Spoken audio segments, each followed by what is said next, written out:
Chapter 244. The violent explosions continued for a while before the Forbidden Land gradually calmed down.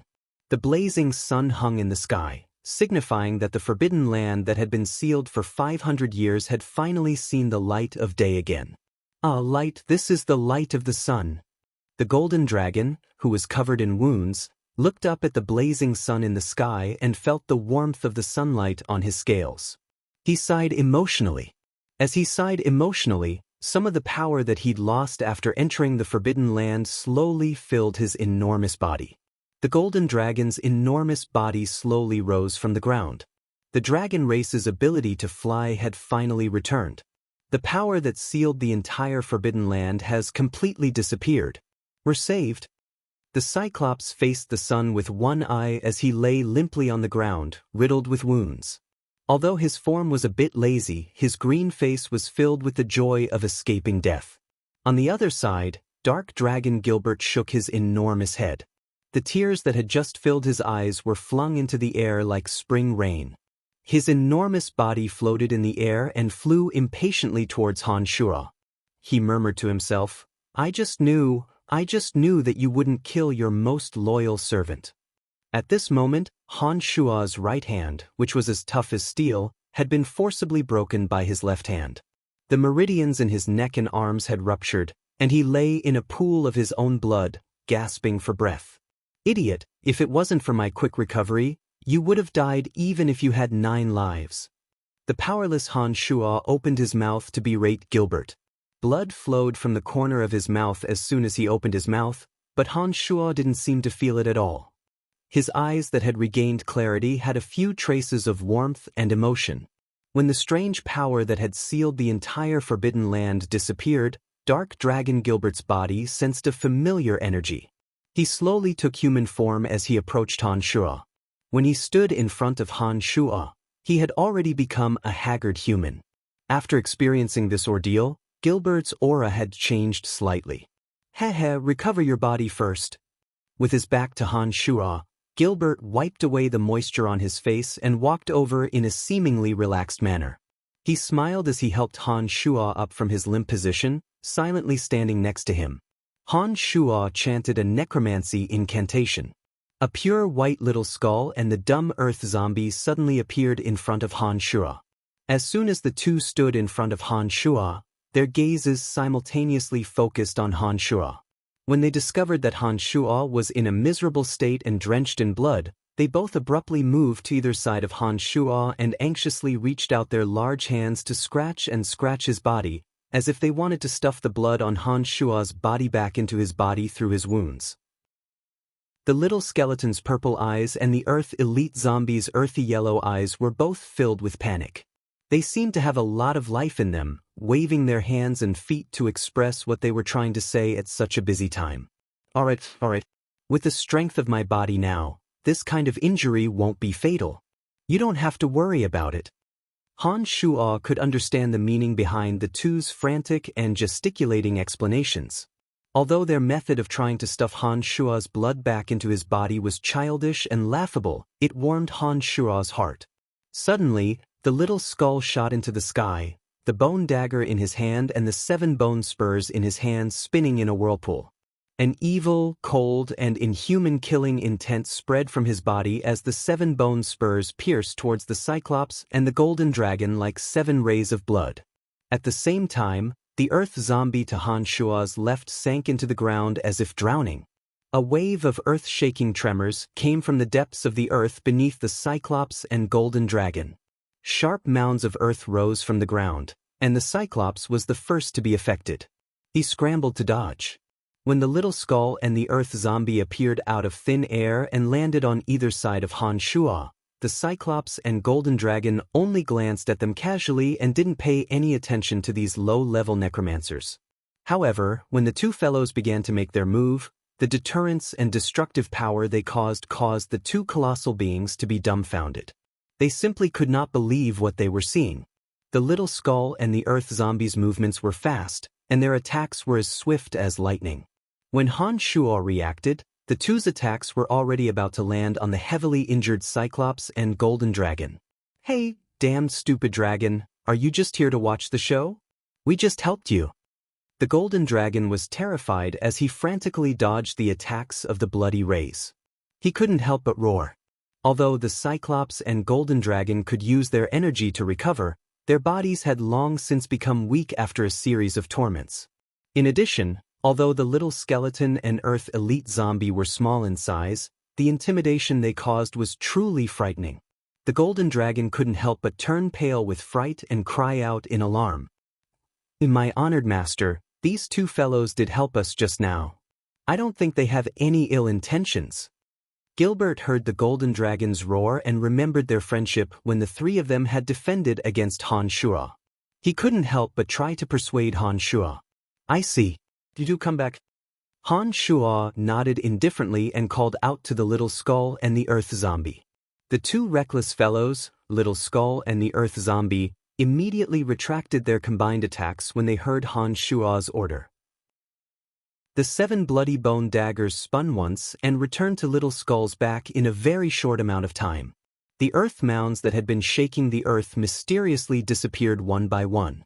The Earth Zombie, who had just disappeared to the left of Han Shuo, slowly rose from the earth as if it had floated up from the water. It stood on the left of Han Shuo as if it had never moved. Little Skull and the Earth Zombie discovered that Han Shuo was riddled with wounds. Gilbert naturally wasn't Han Shuo's enemy, so the two giants that had also clearly experienced a great battle were naturally treated as the culprits. It was understandable that they would attack without waiting for Han Shuo's orders. Actually, even when he had lost his mind, Han Shuo still had a rough understanding of what had happened. It was just that when he'd lost his mind, his existence had still been useful in helping the two enormous beings leave the forbidden area. Now that the restriction on the forbidden area had been lifted, Han Shuo didn't know if they'd have any ill intentions. He'd summoned the two little skeletons and the Earth elite zombie entirely to guard against any strange movements from the two. Although the little skeleton and the Earth elite zombie's sudden attack was a bit out of Han Shuo's expectations, he felt that letting the two display their strength would be able to intimidate the two enormous beings and prevent them from making any more untoward moves. Therefore, he waited for Gilbert's explanation before stopping the two little fellows' attack. This was also a warning to the two giants that they shouldn't think that they were the rulers now that the restriction of the Forbidden Land had been lifted. The golden dragon, who had hastily transformed into his dragon form to reduce the size of his attack in the face of the little skull's bone spikes, wiped away the cold sweat on his forehead and laughed dryly at Han Shuo from afar. It's very nice to meet you, powerful human. I think there's nothing for me to do now, so let's meet again. As soon as he finished speaking, the golden dragon transformed into a large man and quickly flew out as if he was fleeing. With a few quick movements, he landed in a patch of rocks and disappeared without a trace. As soon as the golden dragon left, the Cyclops also looked up at the sky and cried out like thunder, I'm also very happy to meet you guys, but I still have some matters to attend to at home, so I won't be able to chat with you guys any longer. I hope we'll have the chance to meet again." The sound of thunder was still ringing in the sky, and the Cyclops didn't even have time to rest.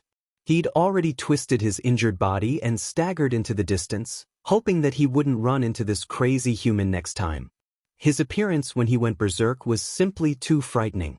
In the blink of an eye, the two exhausted and injured giants had fled the area with terrified expressions. Han Shuo and Gilbert looked at each other, feeling that this was truly absurd.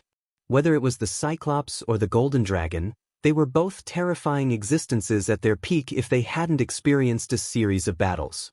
In the dark forest, unless they encountered a level 4 creature like the Lord of the Flames, they would be able to do as they pleased. Level 1 magical creatures like the Manticore and the Medusa would all avoid the Cyclops or the Golden Dragon as if they'd seen a ghost. However, such a powerful existence had fled right in front of them. This filled Han Shuo and Gilbert's hearts with a strange feeling. Discarding some chaotic thoughts, Han Shuo sat down cross-legged and said to Gilbert, Little Skull, and the Earth Elite Zombie, "I'm going to heal, you guys keep an eye on me." Afterwards, a murderous aura wrapped around his body and formed a black and red cocoon, wrapping him up tightly. Bolts of black and red light flowed on the surface of the cocoon like lightning, tightly wrapping Han Shua's aura within, not letting a single bit leak out. The fiendish existences that had always existed in the forbidden area were what demonic cultivators called fiends. They were strange existences that were formed after the souls of the strong were imprisoned in a special space after death. Because they couldn't disappear from the world, they gradually absorbed all sorts of chaotic energies over time. No one knew what had happened 500 years ago, but there must have been many strong souls that had been affected by the strange energy in the forbidden area and hadn't been able to disappear from the world for 500 years. All the creatures that had mistakenly entered the forbidden area had their abilities sealed by the power of the forbidden area. They were unable to use fighting aura or magic to harm the fiends, and the fiends had no reaction to physical damage.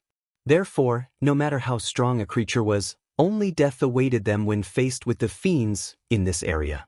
Before these creatures died, their fear, despair, unwillingness, and other negative emotions were all absorbed by the fiends that had existed first. This caused the fiends to accumulate more and more energy over the 500 years, becoming more and more savage and powerful. The intruders that only had physical attacks were naturally unable to deal with these fiends. However, Han Shua, who had entered the bloodlust realm due to his demonic cultivation, was surrounded by a fiendish aura. His demon's lair edge, which was linked to his life, was the bane of these fiends. Therefore, when Han Shua learned that these existences were fiends, he immediately used the demon infant and the demon's lair edge to form a whirlpool, creating a frenzied devouring device that absorbed all the fiends that had existed in the forbidden area for 500 years into the demon infant and the demon's lair edge. During this process, the image of a giant appeared behind Han Shua's back. The demonic infant had absorbed too much killing intent and naturally formed this giant image. In the end, all of it was absorbed into Han Shua's body. However, although the power of this fiends was enormous, they were filled with too many impure thoughts. All sorts of negative emotions interweaved together, and each fiend had a different characteristic. This caused Han Shua, whose mind was already unstable in the bloodlust realm, to finally lose his mind and almost become a bloodthirsty demon. After passing through the bloodlust realm, Han Shua used the battle with the three enormous beings to vent the chaotic fiends that had surrounded his body through his attacks. During this process, the chaotic fiends underwent refinement, and a small portion of the purest energy was absorbed by the demon infant by Han Shua. The other portion of the impure, negative, and violent fiends was absorbed by the demon's lair edge because it was filled with impurities and had too many chaotic emotions. Most of the killing intent that couldn't be absorbed was consumed by Han Shua's irrational venting. It was consumed by the attacks of the three enormous beings. Finally, the demon's lair edge's earth-shattering blow blasted into the void that was shrouded in black mist.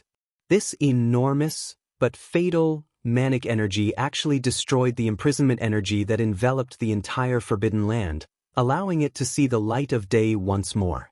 The reason why Han Shua had previously possessed the tyrannical strength to match the three enormous beings and the reason why the demon's lair edge was able to possess such overwhelming power was because it had continuously consumed a large portion of the chaotic, violent, and uncontrollable fiend's killing intent.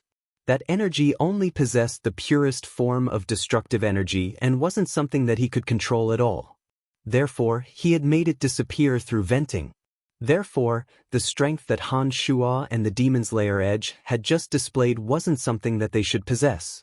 When the demon's lair edge had pierced through the 500-year imprisonment of the forbidden area, all of the destructive energy had completely disappeared. Han Shua and the demon's lair edge had also returned to their original form in an instant, without the support of the frenzied energy from before. However, this time, both Han Shua and the demon's lair edge had indeed obtained great benefits. Although Han Shua was still in the bloodlust realm, the purest energy within the demon infant had caused Han Shua's strength to skyrocket once again. After the demon's lair edge had absorbed a portion of the energy, it was very likely that after a period of refinement and some special opportunities, it would truly be able to condense all sorts of chaotic negative emotions and form a soul unique to the demon's lair edge. At that time, the demon's lair edge would truly possess the power of a peerless weapon. Han Shua, who had been wrapped in the black and red cocoon, only broke out after 8 days and 9 nights. His shattered right arm had returned to normal, and the ruptured veins on his neck and arms had become even more resilient. His height had actually increased by a few centimeters. His naked body was now tall and sturdy, with broad shoulders and a thin waist. The muscles on his body were well-proportioned and firm, like pieces of finely carved rock. His eyes were deep and sinister, filled with the confidence of being in control of everything. "Great Master, you finally come out. Your pitiful servant has waited for far too long." Gilbert had a dejected expression as he stood pitifully by Han Shua's side, loudly calling out Han Shua's greatness. Looking at Gilbert in shock, Han Shua asked in bewilderment, "What's wrong? Why are you pitiful now?" Gilbert had a pitiful expression as he first looked around, then complained like a villain. "Not only did those two bully me, they even dug up someone's ancestral grave. They're too evil." Han Shua was taken aback when he heard this. He asked in astonishment, "What's going on?" "Look for yourself, look at what they've done. They even made me, the great dark dragon Gilbert, help them dig up someone's ancestral grave. I wouldn't do it, and they actually threatened me with a knife. They're too evil, too shameless, that detestable little skull." Gilbert felt extremely wronged. He pulled Han Shua up into the sky, letting Han Shua see the evil deeds of Little Skull and the Earth Elite Zombie. When Han Shua floated up into the sky and looked towards Ermite Cotton's tombstone, he was dumbfounded by what he saw. He didn't know whether to laugh or cry as he said, "Those two really went a bit too far." Chapter 245. The flat ground was now covered in ravines. With the tombstone of Ermite Cotton, a demigod of the Lancelot Empire, as the center, the land within a few dozen meters of it had been turned upside down. Many crooked ravines appeared out of thin air. It was as if a large-scale archaeological team was excavating antiques. The entire area had been turned upside down. As far as the eye could see, the brown soil had piled up into mounds. In an enormous ravine below, the little skeleton and the Earth Elite Zombie were surrounding an enormous skeleton, dismantling it. The skeleton was more than 10 meters long, and every bone was as thick as a person. They sparkled like jade and sparkled with pure white light. It was obviously the skeleton of a super-rank magical beast. Sensing Han Shua's presence, Little Skull and the Earth Elite Zombie grabbed a few bone spurs that were even bigger than themselves and waved them at Han Shua excitedly, as if they were greeting Han Shua. After that, the little skeleton picked up the bones in his hands and flew to a deep pit with white bones in a flash. He carefully threw the bones he had dismantled into the deep pit, acting as if they were very precious. What have they been doing these past few days?" Han Shua asked Gilbert in surprise as he watched from the sky. With a sad face, Gilbert complained, "Not long after you were wrapped up like a worm in a cocoon, these two fellows became restless." Little Zombie went into the ground, grabbed a bone, and proudly showed it off to Little Skull. Then Little Skull also became excited. When these two fellows work together, they are simply the most powerful grave robbers. They turn the entire area upside down, as if to collect these bones. I don't know what they are planning to do.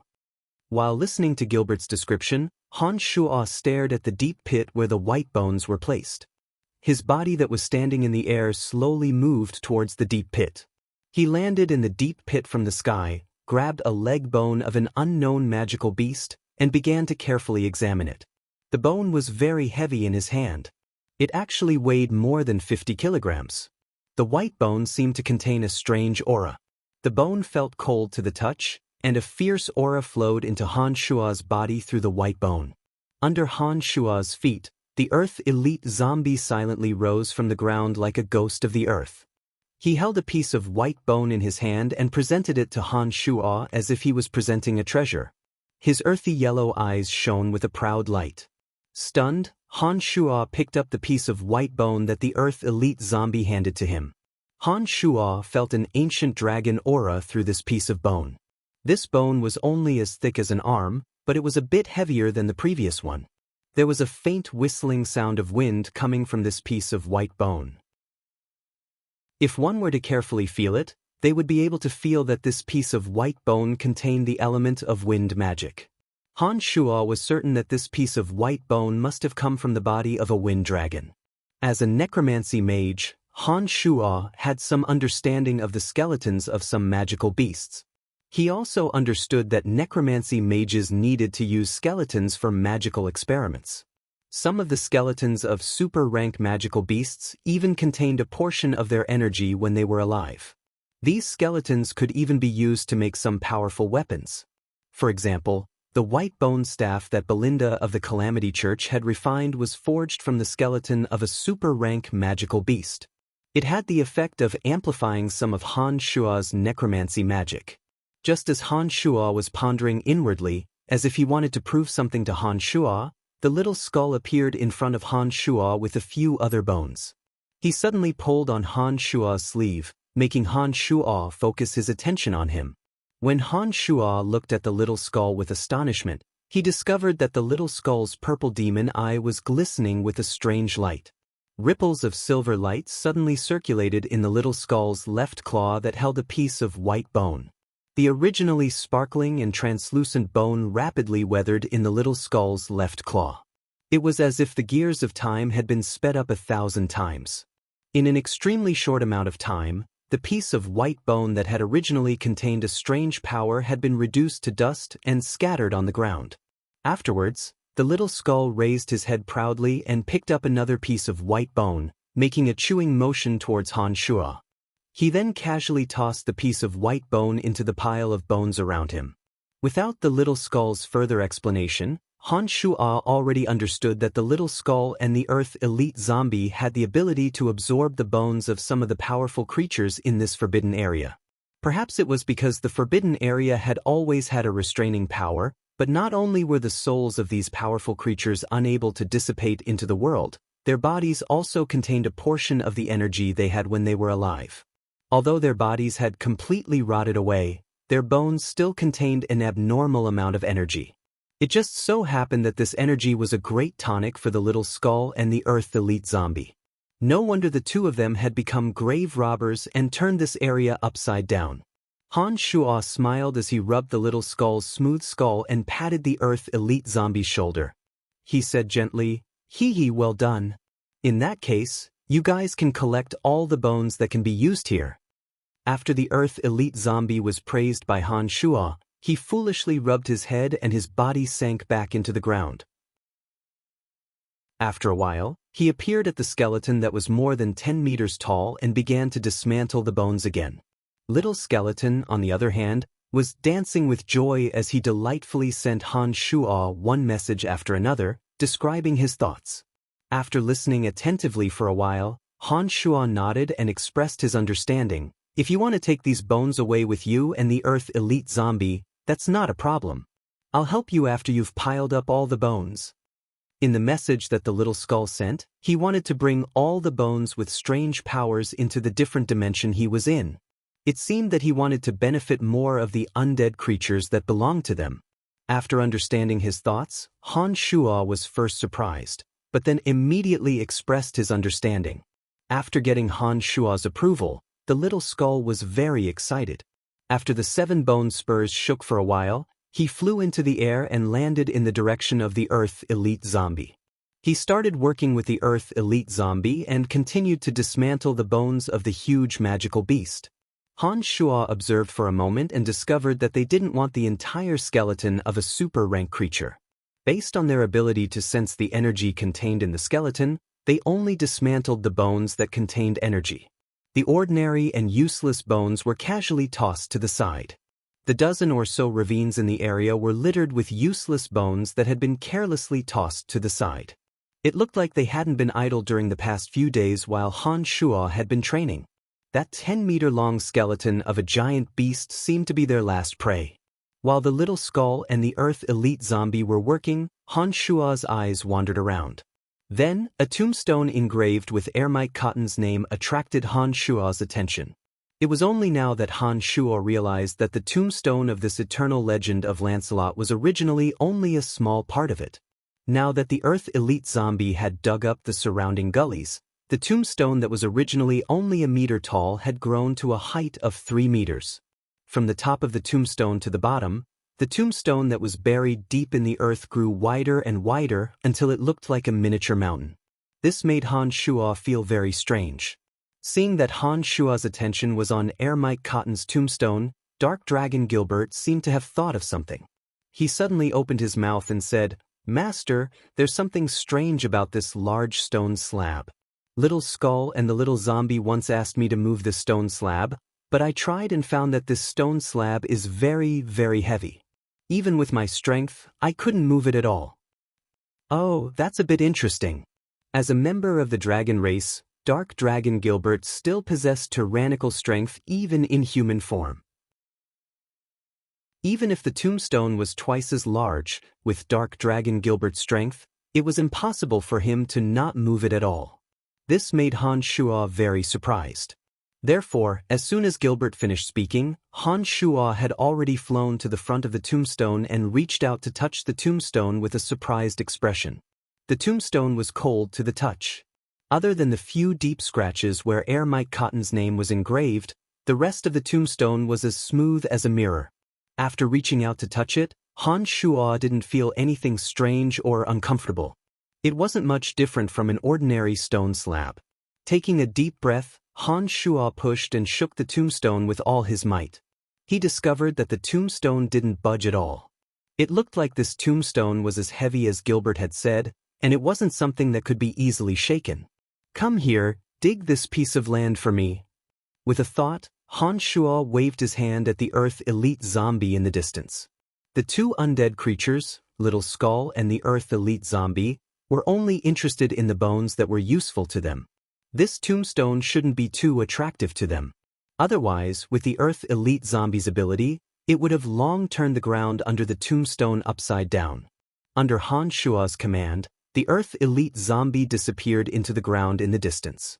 Then, the ground under Han Shuo's feet shook. The ground that was buried deep under the tombstone began to roll like sand. The soft ground shook for a while, and two cracks abruptly separated from the bottom of the tombstone. The originally towering tombstone suddenly collapsed on a raised hill. The tombstone that was 7 meters in length was completely exposed. Even the bottom of the tombstone, which was as wide as a tree root, was exposed. That damn zombie. He clearly had the ability to move it, but he let me, the great Gilbert, help him move it. What a lazy bastard.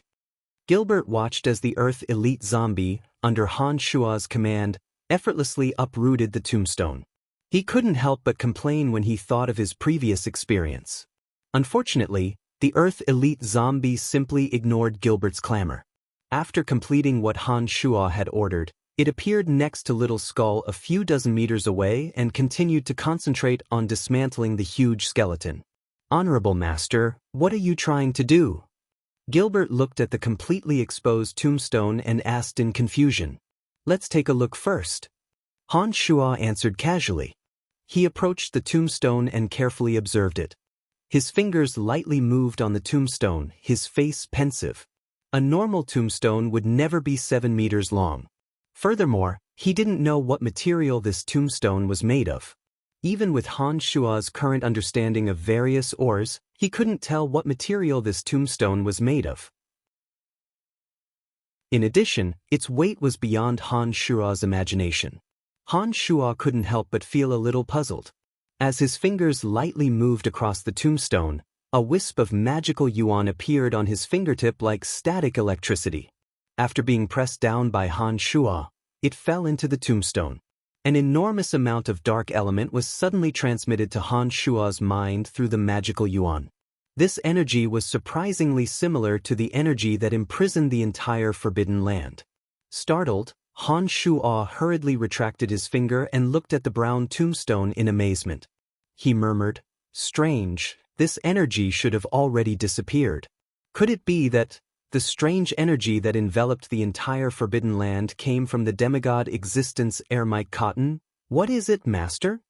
The little dark dragon, Gilbert, didn't hear Han Shuo's murmurs clearly and couldn't help but ask when he saw the surprise on Han Shuo's face. Taking a few steps back, Han Shuo instructed, "Gilbert, step back a bit." I'm going to blast this tombstone open and see what's inside. When Gilbert left as instructed, Han Shu'a also stepped back about 10 meters and summoned the Demon's Lair Edge, infusing it with magical yuan. Although the Demon's Lair Edge hadn't truly become a peerless weapon after absorbing a large amount of killing intent, the killing intent contained within it already possessed a frightening amount of power. With Han Shua's magical yuan infusing it, a sharp light shot out from the Demon's Lair Edge like a waterfall, shooting towards the tombstone with terrifying power. A series of crackling sounds rang out, accompanied by a brilliant flash of light. The sturdy stone wall shattered into pieces under the impact of the indestructible Demon's Lair Edge. Stone fragments flew everywhere. When everything had calmed down, the brown stones were scattered all over the ground. On the mound that supported the tombstone was a magic staff embedded with 3 purple crystals and emanating a dense element of dark, as well as an ancient handwritten notebook.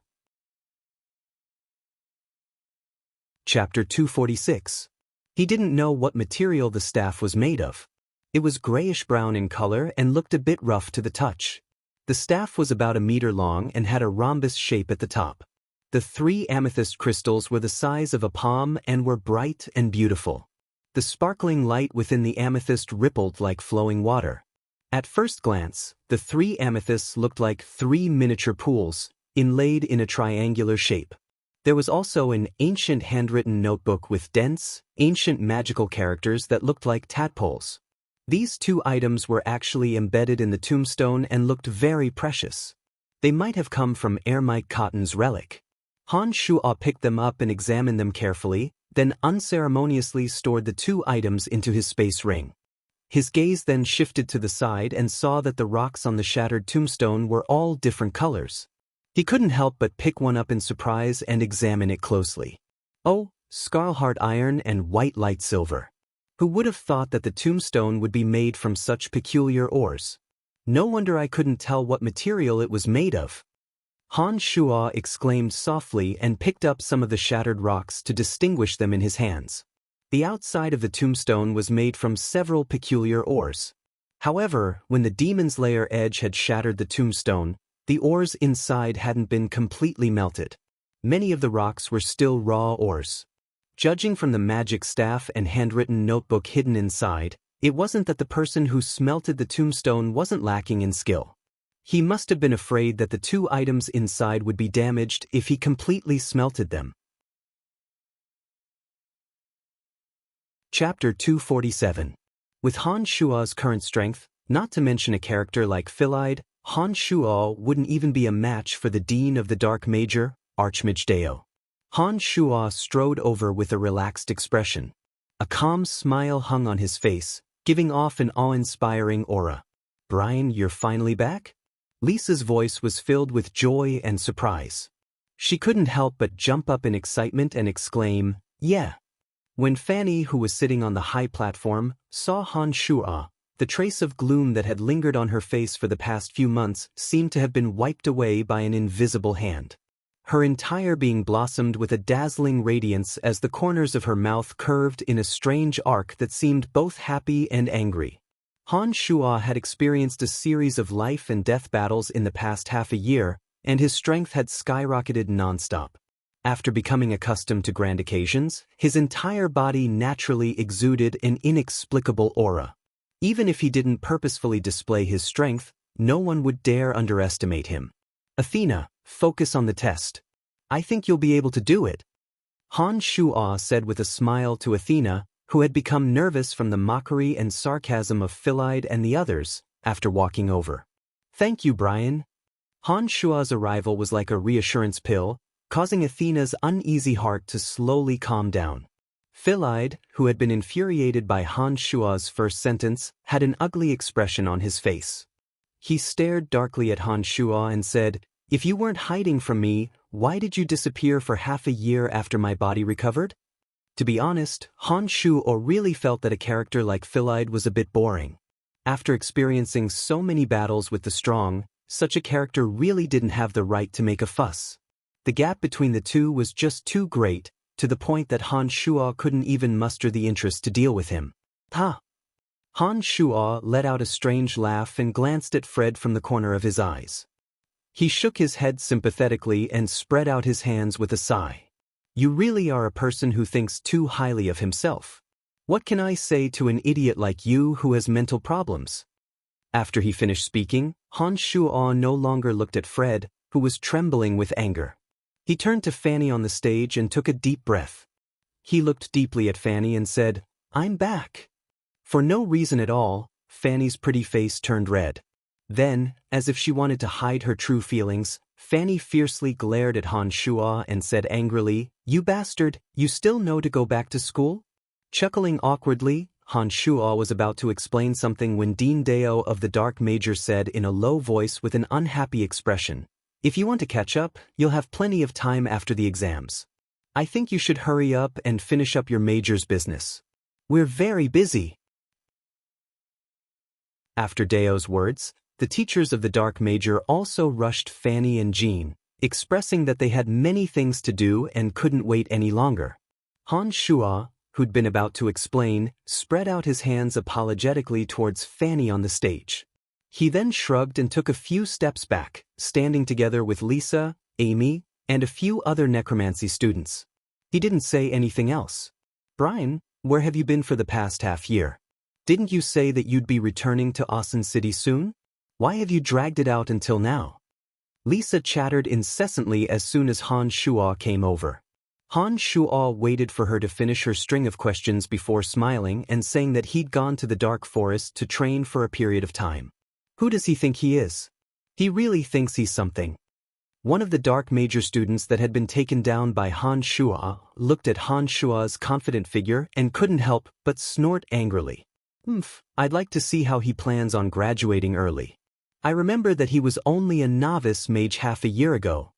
Fred had been repeatedly provoked by Han Shuo, and his face darkened as he looked at Han Shuo, who was chatting cheerfully and wittily, and said coldly. This time, Athena was calm enough and wasn't as nervous as the last time. She cast a few necromancy spells very skillfully and answered a few questions very smoothly. She passed the beginner mage's trial very easily.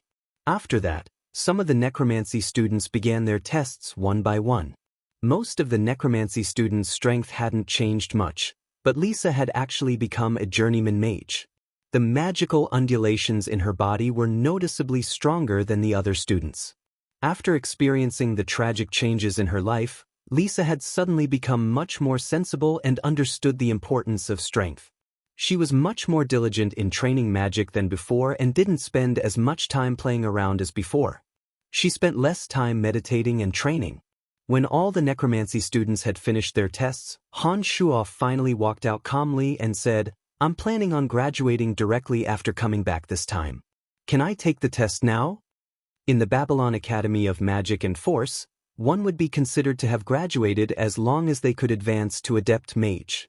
Han Shuo had obtained the memories of Archmage Necromancer Clarendon's soul. After this period of training, he had long since grasped all the adept magics of the Necromancy Major, as well as a few lost magics of necromancy. The magic test was divided into 3 stages. The first stage was to answer some questions about magic, the second stage was to cast a spell of a certain level, and the third stage was to be assigned a mission for the student to complete using the knowledge they'd learned. That was the end of the test. However, within the Babylon Academy of Magic and Force, those below the Adept Mage level didn't need to complete any missions. They only needed to pass the first 2 tests. With Han Shuo's current knowledge and strength in necromancy, the Adept Mage test was child's play. Han Shuo had even arrogantly skipped the Journeyman Mage test and set his sights on the Adept Mage level, planning on leaving the shackles of the Babylon Academy of Magic and Force as soon as possible. Are you sure you want to skip the Adept Mage test? Dao glared darkly at Han Shuo from atop the round table and confirmed once again. Nodding his head impatiently, Han Shuo said with certainty, Mr. Dao, am I not clear enough? I want to skip the Journeyman Mage test and advance directly to Adept Mage? All right then, we can begin. Dao snorted coldly, obviously a bit repulsed by Han Shuo's impolite words. He nodded at Fanny and Jean, expressing his agreement. Under the astonishment of the Necromancy Major students, Han Shuo walked onto the round table and calmly dealt with Fanny and Jean's answers. He then asked Dao and a few other dark mages about some related magical knowledge. Dao and the others purposefully made things difficult for Han Shuo and specifically asked him some tricky and cryptic magical knowledge. However, Han Shuo, who'd received Clarendon's memories, could be considered an archmage who'd been tempered, if mental strength wasn't included. These seemingly difficult questions obviously didn't stump Han Shuo, and Han Shuo smoothly answered all of them with narrowed eyes and a smile. With this, the necromancy major students below immediately began to exhale and exhale. Lisa was even more excited as she chattered and mocked Philide, using Han Shuo's performance to provoke Philide and the others' earlier mockery. Although Dao was very unwilling to admit it, Han Shuo's answers were watertight. When they asked some difficult magical knowledge, Han Shuo smoothly and accurately answered all of them. Even if they wanted to find fault with him, they had no excuse. In the end, they could only keep a straight face and accept the first test. The second test, which showcased necromancy magic, was even easier. The spells that Han Shuo had used dozens of times were released with practiced ease. With the support of sufficient mental strength and Clarendon's decades of experience in magic, the release of advanced necromancy magic posed no difficulty to Han Shuo at all. When Han Shuo released all of the advanced necromancy magic one after another, the necromancy major students below cheered excitedly. In contrast, the dark major's teachers and students had ugly expressions on their faces. It was obvious that they hadn't expected that Han Shuo would be able to skip a level and directly reach the level of an adept mage in the short span of half a year. Brian, I didn't misjudge you. You are indeed a magical genius. Fanny, who was on the stage, watched as Han Shuo easily dealt with everything from beginning to end. The strength that he displayed wasn't the slightest bit inferior to Fanny's own. The precision with which he released some of the spells was even more adept than his teacher. This made Fanny exclaim in surprise. What kind of world is this? He's obtained this kind of strength so quickly. Jean murmured to himself and also had a look of disbelief on his face. He then thought, although Han Shuo hadn't attended many of his classes, he was still his student. He had more or less contributed to having such a miraculous student. This was enough for him to brag about in the future. Jean was overjoyed when he thought of this. You passed. Dao snorted coldly, his expression becoming uglier and uglier. Heh, many thanks to Mr. Dao. Han Shuo had a smile on his face from beginning to end. Whether it was answering questions about magical knowledge or casting necromancy magic, he appeared to be so relaxed and casual, without the slightest bit of reluctance. With a darkened face, Dao and the dark major teachers lowered their heads and discussed for a while. Dao chuckled coldly and lifted his head to look at Han Shuo. You've passed the first two tests. Your performance is very surprising. Then I'll tell you the third test directly. As long as you can kill a level 3 harpy by yourself within a month and hand over its core to us, you'll pass the test. Oh my gosh, how is that possible? The necromancy major students immediately started complaining. During the last trip to the Dark Forest, Odysseus' team of 6 had been on their guard against a harpy, deathly afraid that something would go wrong. Odysseus' team of 6, including 6 adept mages and adept swordsmen, as well as the journeyman swordsman and archer Nia, had all been so cautious. This spoke volumes of how frightening a harpy was. This time, the Dark Mage's Dao had actually directly asked Han Shuo to kill a harpy as a stepping stone for adept mages to advance. He was obviously purposefully making things difficult for Han Shuo. Philide and the other Dark Major students all shut their mouths after witnessing Han Shuo's performance in the second stage. Even Philide, who had been brimming with confidence, was so nervous that he didn't dare say anything more after seeing Han Shuo easily cast adept magic one after another. Just as they felt their morale being suppressed, they all grew excited again when they heard that Dao had actually asked Han Shuo to hunt a level 3 harpy. They couldn't help but grin and laugh heartily, looking at Han Shuo and the others with schadenfreude. Mr. Dao, don't you think this is a bit too much? I've never heard of anyone asking students to hunt a harpy for the advancement of adept mages in the Dark Major. This is a mission that sends people to their deaths. I absolutely won't agree to it. Fanny's beautiful face was flushed red from anger as she glared at Dao and shouted. Snorting coldly, Dao's expression darkened as he said, Master Fanny, remember, I'm the Dean of the Dark Major. Your necromancy major belongs to the Dark Major. I have the right to do this. If student Brian isn't willing to accept this test, he can very well give up. But this way, the first 2 rounds of tests will be for naught. By now, Dao had made it clear that he was making things difficult for Han Shuo. Anyone could see that. Fanny's body trembled with anger when she heard these words. She pointed at Dao and said, You're actually such a despicable person. I'll go find the dean to reason things out. I won't allow you to cover the sky with one hand. Wait. Han Shuo still had a smile on his face as he spoke unhurriedly. When everyone's gazes were on him, Han Shuo finally stared at Dao and said merrily, Mr. Dao, are you sure you want me to hunt a harpy? Haha, I'm sure. As long as you can prove that you have the strength to do so, I will immediately confirm that you have successfully advanced this time. I will absolutely not say anything else. Dao finally felt refreshed and said to Han Shuo with a smile. Nodding, Han Shuo shrugged his shoulders and said with a smile, Then, it looks like I don't need to make a trip back to the Dark Forest. Please help me confirm my rank. Han Shuo's space ring lit up as soon as he'd finished speaking.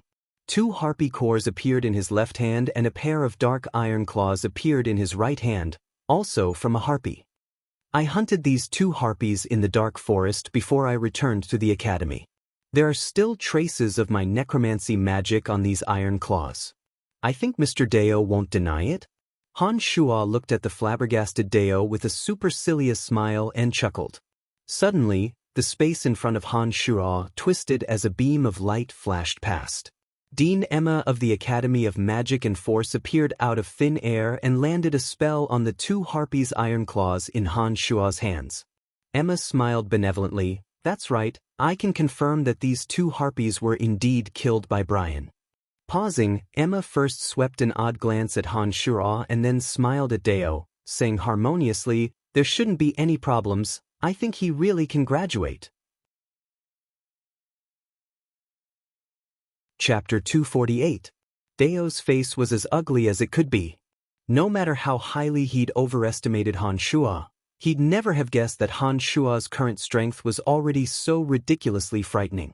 Killing 2 harpies by himself was something that even Dior himself might not be able to do. Dao had nothing else to say after Dean Emma's confirmation. With so many people looking at him, he couldn't deny it even if he wanted to. He could only nod indignantly in the end and say to Emma, Since the Honorable Dean has personally confirmed it, then Brian will officially graduate. Dao snorted darkly after he'd finished speaking. He gave a few instructions to a dark major teacher beside him and strode away. It looked like he wasn't in a good mood. The necromancy major students finally awoke from their shock after Dao left. They couldn't help but cry out in happiness after Lisa's cheers.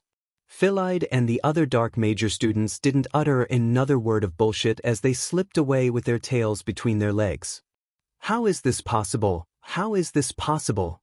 Fanny muttered to herself and looked incredulously at Han Shuo. She couldn't figure out how Han Shuo could kill 2 harpies by himself. Fanny had a feeling that Han Shuo's current strength was unfathomable. Fanny then suddenly remembered her promise with Han Shuo. Fanny had once said that as long as Brian advanced to Adept Mage, she could consider dating him.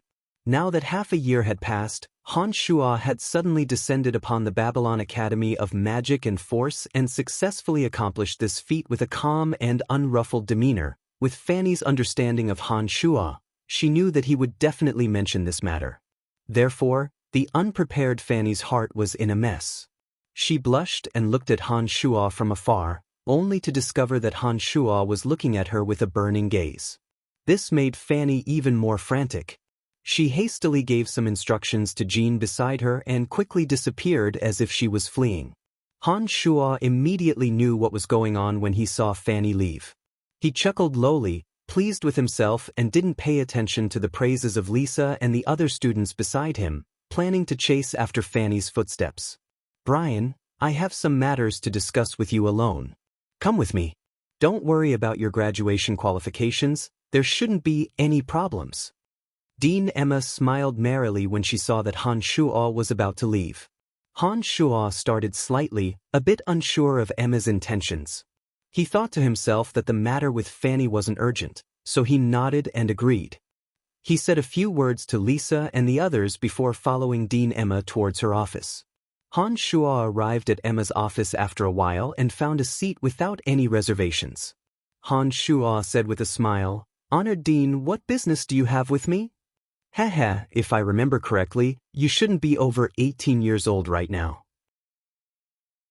However, you're now an adept necromancer, and you even have the strength to kill a harpy. It's a bit inconceivable that you've gone from a child without any magical element to such heights in just a short year. Emma looked at Han Shuo with a smile and spoke unhurriedly. Han Shuo couldn't help but frown when he heard Emma's words. He was silent for a while before smiling faintly. Indeed, even I feel that it's inconceivable. What does the honored dean mean by these words? Shaking her head, Emma chuckled and said benevolently, "Child, don't overthink things.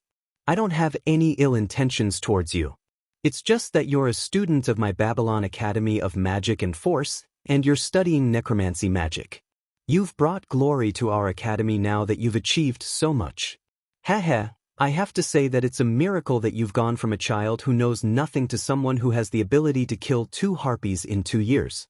What I can be sure of is that you must have encountered some strange events in these 2 years. Otherwise, it would be impossible for you to have such rapid progress. You haven't reported to the Dark Mantle in a long time. Candide once told me to pay attention and told you to make a trip to the Dark Mantle as soon as possible if you return to the academy. He seems to have a mission for you. In addition, I hope that you can properly handle your relationship with Fanny. There are some things that I can't say, but I'll just remind you that Fanny's father isn't easy to get along with. Be careful." Han Shuo breathed a sigh of relief after Emma's words. He hadn't thought that Emma would be a bit similar to Candide. He didn't know if it was because they were husband and wife, but she actually didn't show any ruthless desire to get to the bottom of things. From her tone, it seemed that she was very protective of him. Nodding, Han Shuo smiled faintly. "Don't worry, Dean, I'll definitely pay attention to your reminders. In addition, I'll report to the Dark Mantle as soon as possible." "Alright, that's all I have to say. As for your education and identity, there shouldn't be any problems tomorrow. With me watching over you, Dao won't do anything." Heh, actually Dao isn't a bad person. It's just that you made him lose face last time, that's why he's targeting you. I hope you don't take it to heart. Got it. Without saying anything else, Han Shuo left Emma's office. Han Shuo didn't pay too much attention to Dark Archmage Dao. If nothing unexpected happened, he wouldn't have many opportunities to come here after graduating from the Babylon Academy of Magic and Force. Naturally, he wouldn't have any contact with Dao. Of course, if Dao dared to court death, with the strength that Han Shuo possessed, he wouldn't mind sending him on his way. After leaving Emma's office, Han Shuo headed straight for Fanny's laboratory. Thinking that he would soon be able to see Fanny, Han Shuo's heart was in turmoil. He was so excited that he couldn't control himself. He was very nervous, like a young man in love who was about to reveal his true feelings. When he arrived in front of Fanny's door, Han Shuo took a deep breath and calmed the nervousness in his heart. He smiled and knocked. "Master Fanny, may I come in?" "You may not." Contrary to Han Shuo's expectations, Fanny directly refused Han Shuo after hearing Han Shuo's reply. This was something that had never happened before. Stunned, Han Shuo smiled wryly. "Why?" I know that nothing good will come of your visit this time. Therefore, you should just stand outside the door, or disappear for half a year like last time." There was obvious resentment in Fanny's voice from within the laboratory. Anyone could hear the meaning behind Fanny's words. She was still complaining about Han Shuo leaving without saying goodbye. "Master Fanny, listen to my explanation. I really didn't do it on purpose. I was delayed by matters in Valen City this time and had no choice but to stay here. I didn't mean to deceive you." With Han Shuo's current insight and experience, how could he not understand the meaning behind Fanny's words? He smiled wryly outside the laboratory and began to explain. Little pervert, I'll allow you to come in, but you're not allowed to touch me. Fanny hesitated for a moment, seeming to feel that it was a bit inappropriate to leave Han Shuo outside the door. Hastily nodding his head, Han Shuo made a solemn vow. Of course, of course. It would be even more inappropriate if someone saw me outside and spread some bad rumors. Fanny seemed to feel that Han Shuo's words made sense. The laboratory door creaked open and Fanny carefully peeked her head in, grabbing the dazed Han Shuo and slamming the door shut. She then returned to the table in the center and sat down. She said seriously, "All right, what do you want from me?" Chuckling evilly, Han Shuo walked rudely in front of Fanny and sat down. He then looked at Fanny with a smile. "Master Fanny, are you trying to renege on your debt?"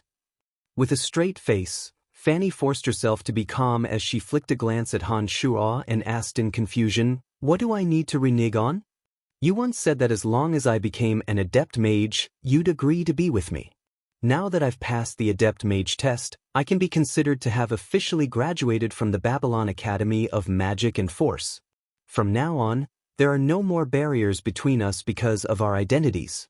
So, shouldn't you honor your promise?" Han Shuo didn't try to hide anything as he looked at Fanny with a burning gaze and asked with a smile. After Han Shuo's words, Fanny could no longer maintain her pretense of being serious. She first glared fiercely at Han Shuo as a red blush spread across her cheeks. She then laughed tenderly and chuckled, having long since prepared herself. "I didn't say that I'd definitely agree to you, I only said that I'd consider it." "Heh, I haven't even thought about it yet, what are you in such a hurry for?" Fanny's current demeanor was charming and gorgeous, and the rosy blush on her cheeks added a bit of bashful beauty to her. After spending so much time with Fanny, Han Shuo had long since understood that it wasn't that Fanny didn't have any feelings for him. Now that Fanny's attitude was both welcoming and rejecting, it only made Han Shuo's heart itch even more. With a smirk, Han Shuo instantly forgot the agreement before he came in. His body suddenly moved, and he was already behind Fanny.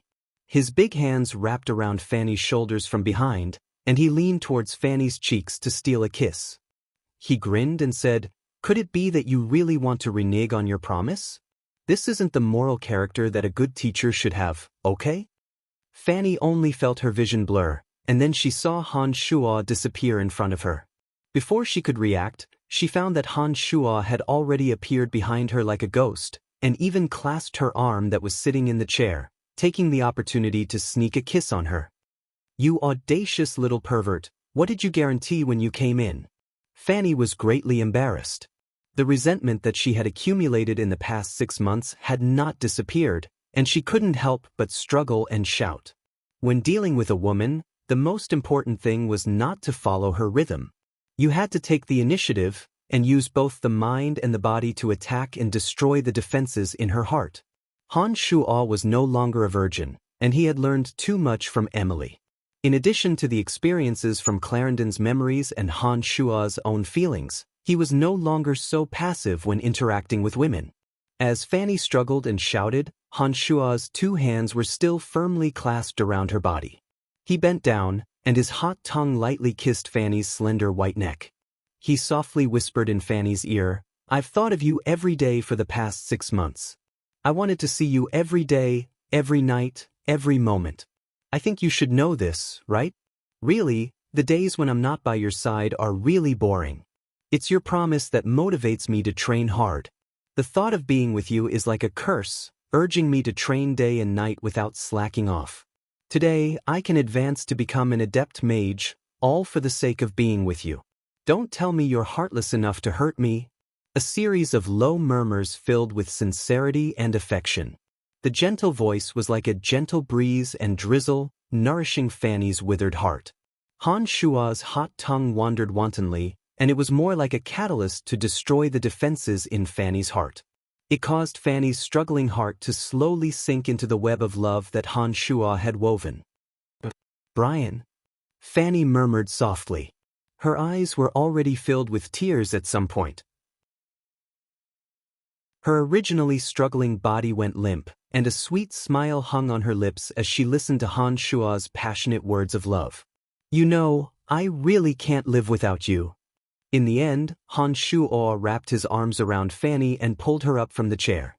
He turned around Fanny's body and stared at her passionately, saying with deep affection and tenderness. The defenses in her heart completely collapsed. Fanny cried out involuntarily and suddenly threw herself into Han Shua's chest. Her two hands tightly wrapped around Han Shua's strong back. She stood on her tiptoes and planted her fragrant lips on Han Shua's big mouth. With a beauty throwing herself into his arms and her fragrant lips, Han Shua naturally wouldn't be polite. He immediately came into intimate contact with her and carried out a fiery French kiss. For Fanny, Han Shua truly adored her. From the moment he came to this world, he didn't know whether it was because of Brian's thoughts, or because of Fanny's kindness. In short, she did move Han Shua, causing Han Shua to be deeply infatuated with her, which had never changed.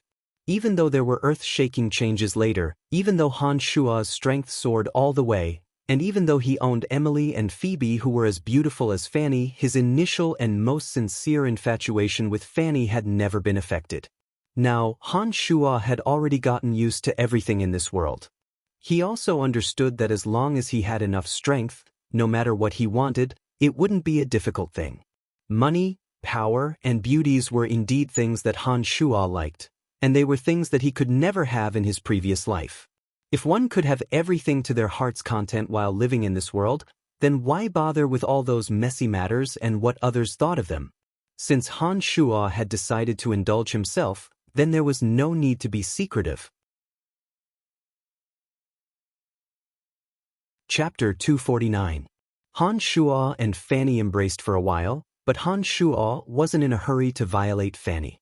Instead, he constantly expressed his true feelings with words of love.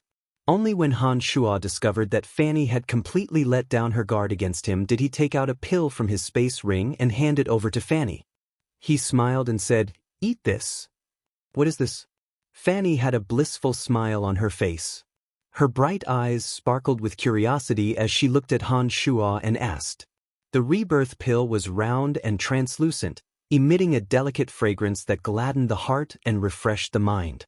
It was like a brightly colored emerald pearl, refined by Han Shua in the cemetery of death. It had the effect of allowing an ordinary person to be reborn. There were only 7 Rebirth pills in a cauldron. Han Shua had eaten one himself and was certain of its effects. This time, he planned to reforge Fanny's body and give her a pleasant surprise. "It's a great tonic," Han Shua said with a smile. "You always like to mystify people, you bad thing." Fanny rolled her eyes at Han Shua. She casually picked up the Rebirth pill and popped it into her mouth without another word. Han Shua was startled when he saw Fanny swallow it so quickly. He then suddenly said, "Hurry and sit down, don't think about anything else." Exerting force with both hands, Han Shua pressed Fanny down onto the ground without any explanation. He then pressed both hands against the center of Fanny's back, the magical yuan already flowing into Fanny's body. "Oh, what did you give me to eat?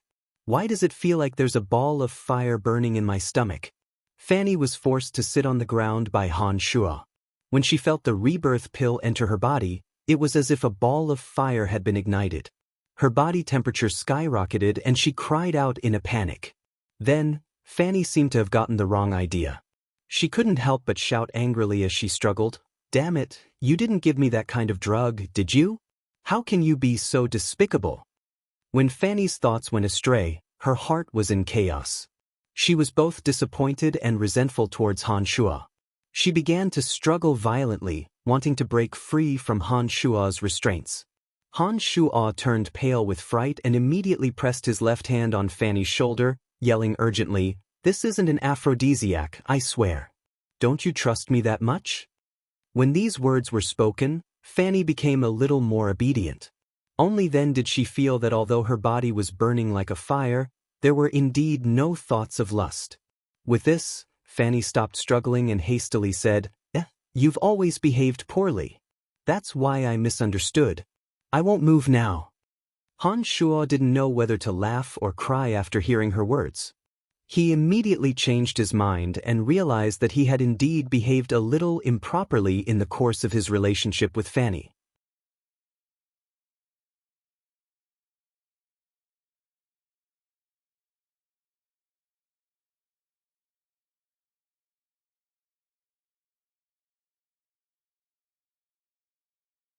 There were no ripples of fighting aura, nor did there seem to be any frightening momentum.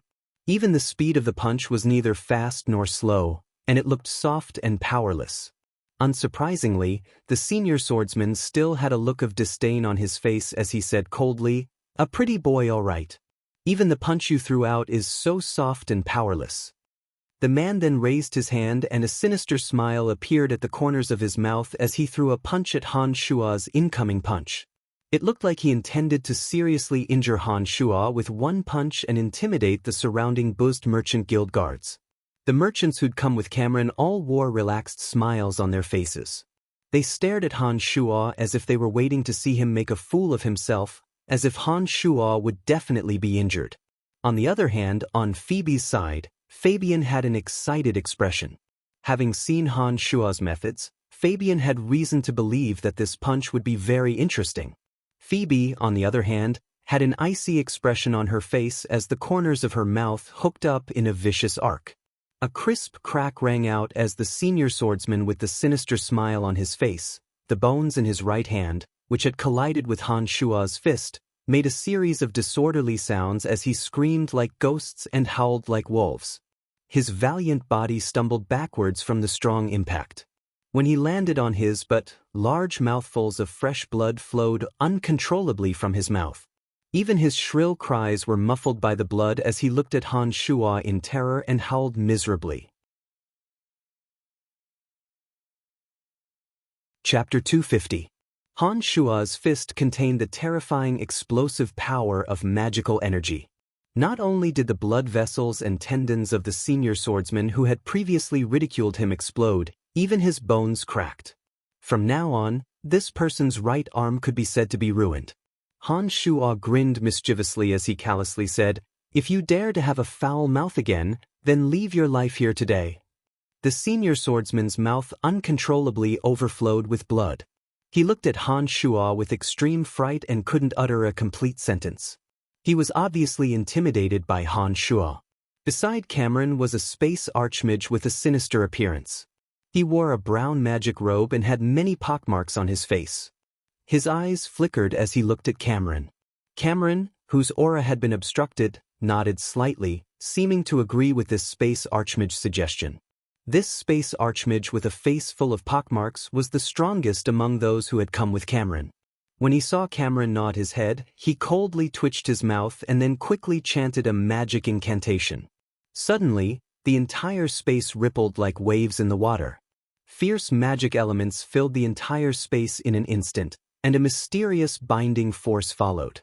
The space seemed to have been imprisoned, and everyone couldn't move their limbs. Soon after, the sinister space archmage chanted another magic incantation. The entire flat space was like a piece of glass that had been cut by a blade. With Cameron at the center, the invaders were completely separated from the confined space after a few flashes of white light. Refusing a toast only to be forced to drink a forfeit. "You're courting death." The space archmage's voice was like a sharp weapon rubbing against glass, ear-piercing and numbing.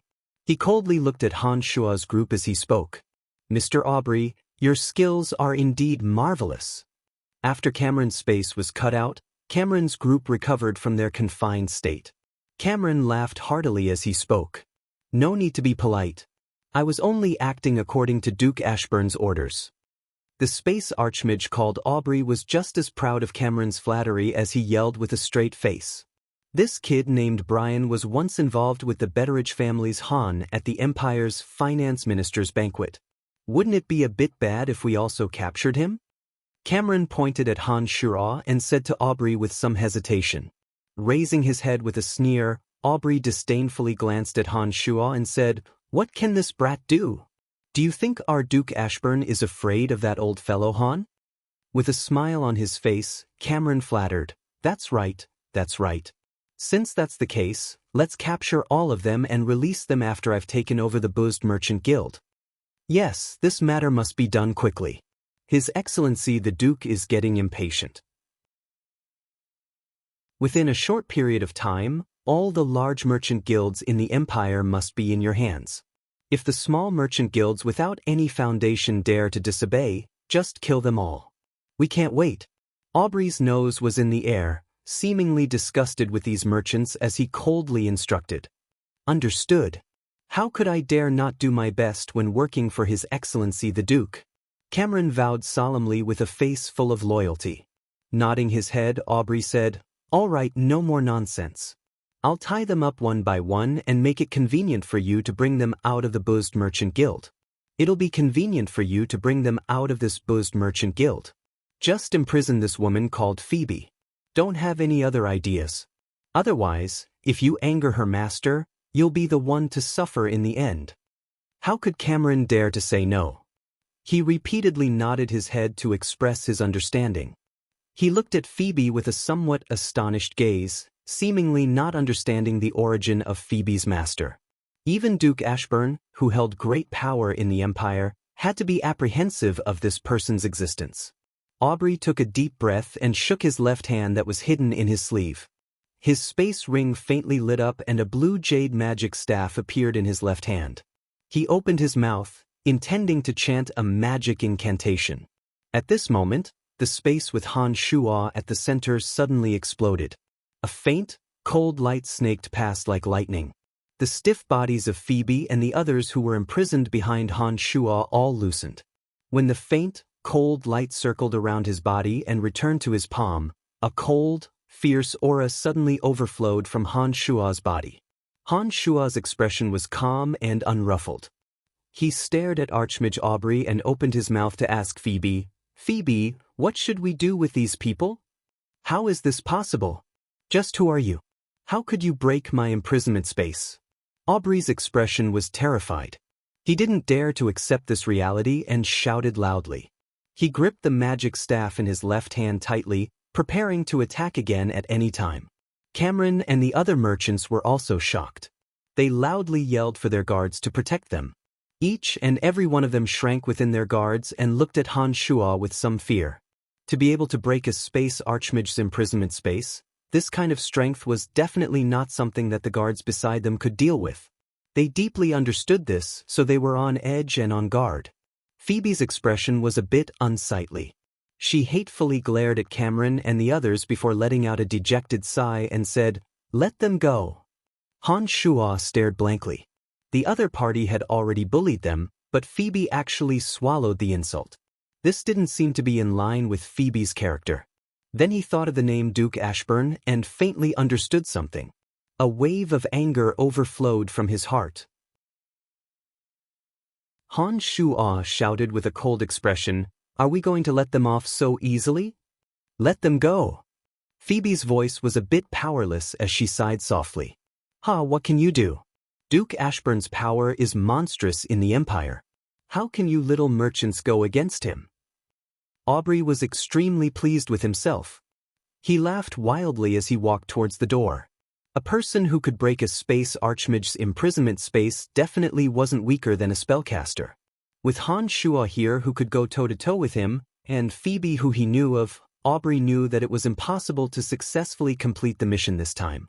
Naturally, he wasn't willing to continue staying here. Cameron and the others naturally didn't dare to linger when they saw Aubrey walk out. They turned around without the slightest hesitation, glanced fearfully at the murderous Han Shuo, and followed Aubrey out with trepidation. "Halt!" Suddenly, Han Shuo roared. His entire body was shrouded in a vicious aura. A cold and cruel aura surged out like a breached dam. The extremely evil and cruel aura rushed towards the group of people who were planning to leave. Under this terrifying aura, even Aubrey's forehead was drenched in cold sweat. His body stiffened as he stood there, not daring to move. As for the merchants like Cameron, their bodies were shivering. Their backs were already drenched in sweat, as if they had been drenched in rain. Han Shuo was like a vicious beast that could go berserk at any time. He was staring at them with bloodthirsty eyes. Perhaps if they were careless, they would be torn to shreds. "Brian, this is the Buzzed Merchant Guild. I beg of you." Phoebe was shocked. After 4 months, Han Shua's strength had obviously skyrocketed.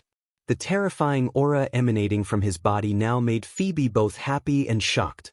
She was happy that Han Shua's strength had greatly increased, so her own safety would be more guaranteed in the future. She was shocked that she couldn't predict Han Shua's temperament.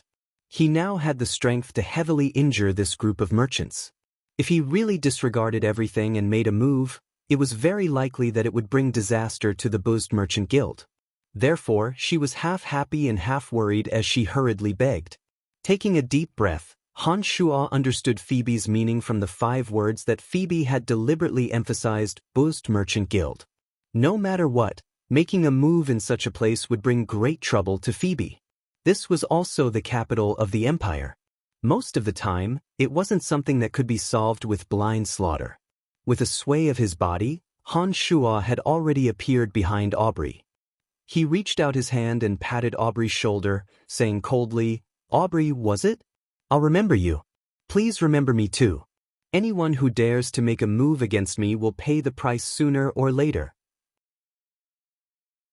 As Han Shua spoke, the hand that had patted Aubrey's shoulder emitted 2 faint red and purple lights from the middle and index fingers of Han Shua's hand. Under the cover of his palm, they entered Aubrey's body. At this moment, Aubrey was scared out of his wits. When Han Shua had yelled, "Stop," he had already prepared to make a move at any time. However, Han Shua's ghostly speed had completely destroyed his defenses. Before he could even react, Han Shua had appeared behind him out of thin air, and then he felt Han Shua's large hand land on his shoulder. Even an archmage would have no chance of winning against a fellow with such terrifying destructive power. Therefore, Aubrey's aura stopped and he didn't say a single word. He just stood there obediently, listening to Han Shua's icy threats and feeling the frightening murderous intent when Han Shua patted his shoulder. It was precisely because of this nervousness that he was on tenterhooks that he didn't calm down and sense anything out of the ordinary. When the 2 auras, one cold and one hot, concealed themselves in his body, he didn't notice them at all.